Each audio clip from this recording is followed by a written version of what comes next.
लापता 24 करोड़ बाग आ जाइए। मैं आपका घर छोड़कर जा रही हूं क्योंकि मुझे आपका फैसला मंजूर नहीं है। मैं अपने फैसले खुद कर सकती हूं। आप कहना क्या चाहते हो जी? सारी गलती अनुज की है, सब उसी की वजह से हो रहा है क्या? नहीं, पड़ोसियों की वजह से हो रहा है। थोड़ा इंतजार करता, पहले सिम्मू की शादी करते, फिर उसकी करते। पूरे 1.5 साल इंतजार किया है अनुज ने अपनी शादी की बात भी करने के लिए। क्यों? क्योंकि वो चाहता था सिम्मी की शादी पहले हो जाए।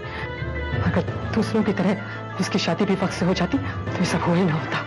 अपने लाडले की गलतियों को स्वीकारिए, खामखा सिम्मू को दोष मत दीजिए। मैं भी माँ हूँ सिम्मी की, लेकिन मान लीजिए कि कमी है अपनी सिम्मी में।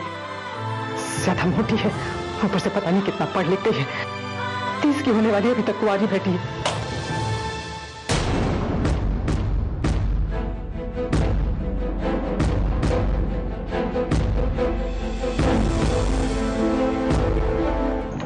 सिम्मू, वो माँ,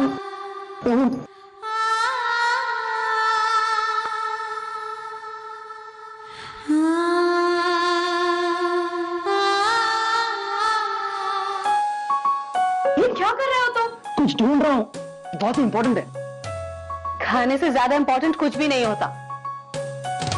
सैंडविचेस लाई हूँ, खा लो। क्या बात है मॉम, हम अमीरों का तो जवाब ही नहीं है। मन भूखा हो चलेगा, लेकिन पेट भूखा हो नहीं चलेगा। तुम्हारी बातें ना मुझे बिल्कुल भी समझ में नहीं आती। मॉम, एक मिनट। आपने मेरी धड़कन देखी है? मॉम, अगर धड़कन नहीं मिली तो दिल कैसे धड़केगा? अगर दिल नहीं धड़का तो मेरे रगों में खून कैसे दौड़ेगा? अगर मेरे रगों में खून नहीं दौड़ेगा तो मेरा दिमाग कैसे चलेगा? मॉम, आपको अब तक नहीं पता? मेरी लक्की बेल मेरी धड़कन है, और मेरी धड़कन खो गई है। अनुज,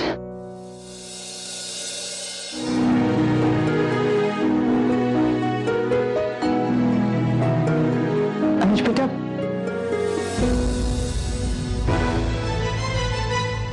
हमने इसे बहुत समझाने की कोशिश की है, लेकिन हम दोनों की बात जरा कम समझ में आती है।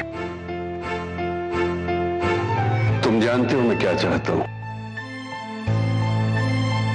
आगे तुम्हारी मर्जी। इतना ध्यान रहे कि बात अगर घर की 4 दीवारी से बाहर निकल गई तो मेरी खुददारी के साथ साथ जो थोड़ी बहुत मैंने इज्जत कमाई है वो भी मिट्टी में मिल जाएगी।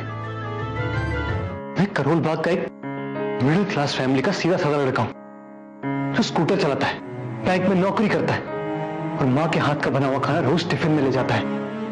और आज अचानक से तुम्हारे और अपने माँ पापा से लड़कर तुम्हारे साथ अलग खड़ा हो जाऊं?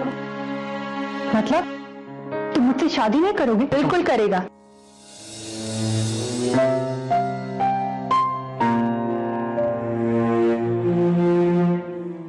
तुम दोनों की शादी जरूर होगी। मैं बात करूंगी ना पापा जी से। ठीक। अनीता, तू जा मेरे कमरे में मुंह हाथ धो ले। खाने का समय हो गया है ना, मैंने तौलिया रख दिया। हम अनीता को उसके घर भेजेंगे पापा जी, लेकिन ये तय करने के बाद कि हम उसे अपने घर वापस कैसे लाएंगे।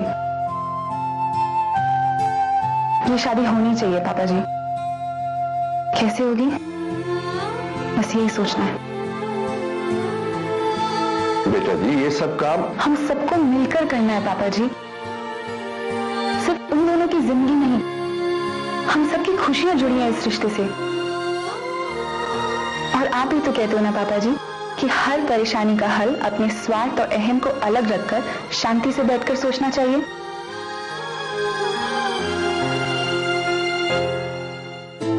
12/24 करोड़ बाग वालों का तो यही तरीका है जीने का। यही तरीका है जीने का।